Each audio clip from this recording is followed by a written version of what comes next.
Fala, guys, tudo bom com vocês? Hoje nós vamos aumentar um pouquinho o nível, nós vamos falar sobre processos. A gente vai fazer um exercício prático para entender como é que dois processos se comunicam, como é que isso tudo funciona. Se você começou a estudar Elixir ou se você já ouviu falar, com certeza você ouviu falar sobre processos. Quando eu comecei a estudar, eu ficava ansioso para começar a colocar processos em prática e entender como isso funcionava, porque para mim era muito mágico. E o nome do projeto vai se chamar Ping Pong. A ideia é que a gente tenha dois processos, Ping e Pong, e aí o processo Ping, ele vai se comunicar com o processo Pong num loop infinito. Então a gente vai ter o processo Ping que vai ficar mandando mensagem para o processo Pong, e aí o processo Pong vai responder o processo Ping. E a gente tem dois processos acontecendo e um se comunicando com o outro.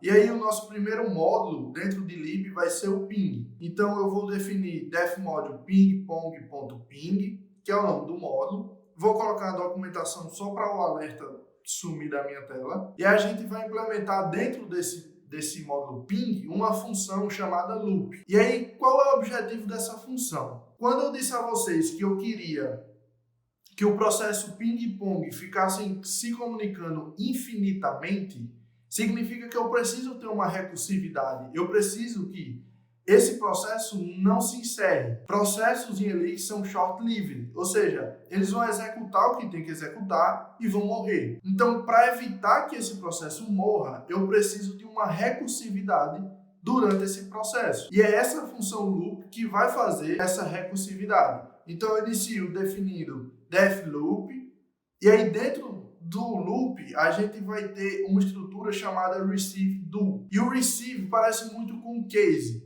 só que a gente utiliza o receive para lidar com mensagens. E a troca de mensagens é exatamente a forma como os processos se comunicam. Então, um processo vai se comunicar com outro processo através de mensagens. Essa mailbox, ou seja, uma caixa de... é como se fosse a caixa de entrada do seu e-mail, por exemplo. Então, a gente vai receber, esse receive-do vai receber essas mensagens, e aí, de acordo com o match nessa mensagem, ele vai executar uma ação.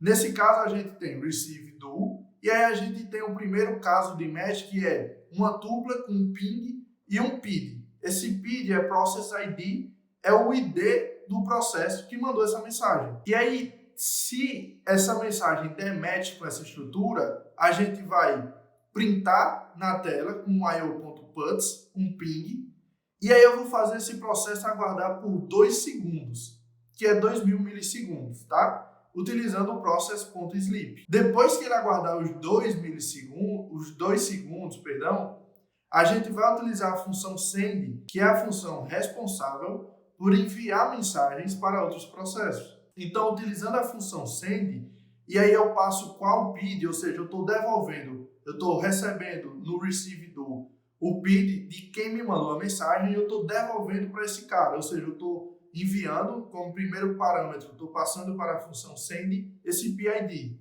Então, eu enviei o PID e a mensagem que eu quero passar, que é o segundo parâmetro da função send, vai ser um PONG.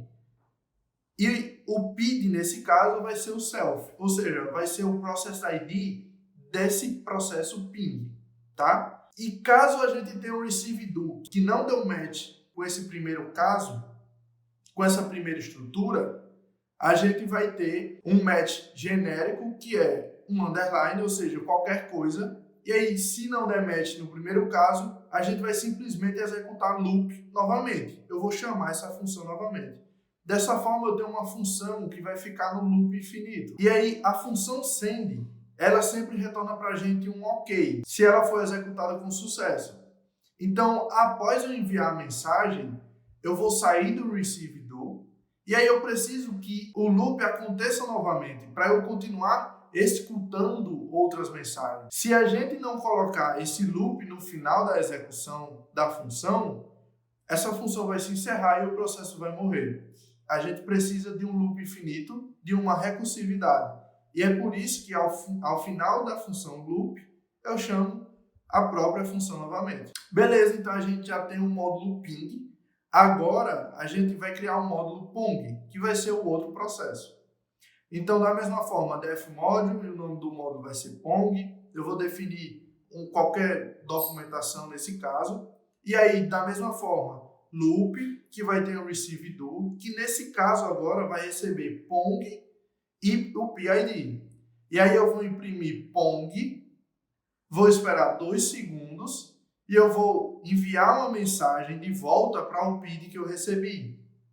E a estrutura vai ser ping e o meu self, ou seja, o processo, o PID, o PID desse processo atual que é o Pong. Se não der match nesse caso, eu dou um loop e eu continuo esse loop e no final de todo o processamento dessa função, eu vou chamar loop novamente. Dessa forma, eu tenho 2 processos acontecendo de forma infinita, tá? Por causa da recursividade. E agora que a gente tem os 2 módulos, a gente vai criar o módulo ping-pong, que é o módulo principal. Então, def módulo ping-pong. E aí eu vou ter a minha documentação e eu tenho a função start, que é que eu vou utilizar para iniciar esse processamento. Então, na função start, eu vou definir o ping ID, que vai receber, que vai dar match com o resultado da função spawn.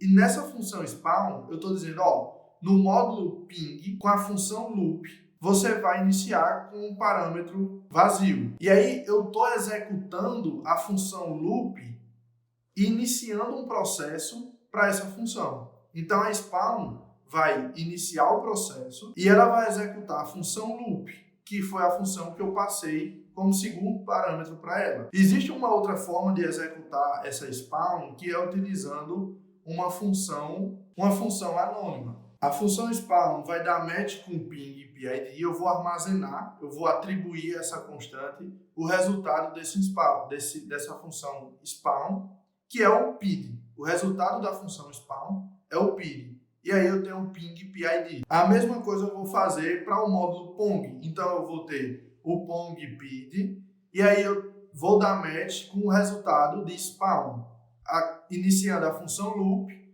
do módulo Pong, ok?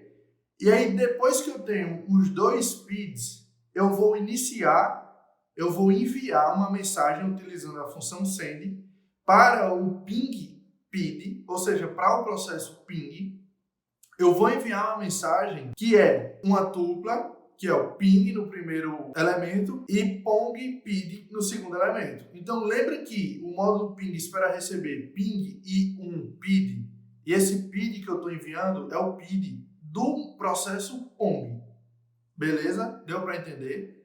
Então, teoricamente, eu tenho um processo principal que vai iniciar esses 2 processos, e aí eu vou enviar a mensagem para o processo ping com o PID do processo pong. Agora eu vou abrir o terminal e a gente vai rodar esse projeto.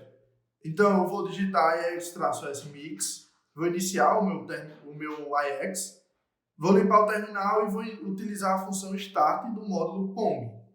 Então você vê que o primeiro resultado é ping e o process ID, que foi enviado. E a partir de agora, eu tenho como retorno a mensagem Pong. A cada 2 segundos, eu tenho ping sendo enviado, e aí Pong devolve uma mensagem 2 segundos depois. E a cada 2 segundos, eu tenho uma mensagem sendo trocada. Então, o que está acontecendo aqui é que eu tenho 2 processos se comunicando. Eu tenho um módulo ping, que imprime essa mensagem ping, e envia uma mensagem para o processo Pong. Pong vai imprimir Pong e vai enviar a mensagem para o processo ping. Isso acontecendo a cada 2 segundos, tá? Então, esse é o básico sobre processos. É a maneira, digamos que mais primitiva de você iniciar um processo. Ao longo dos seus estudos, você vai ver abstrações em cima disso. Então, você vai ter GenServer, Tasks, Agent, que são abstrações e adicionam mais instrumentações em cima de processos. Eu vou deixar o link da documentação do Elixir aqui na descrição, porque a documentação é maravilhosa.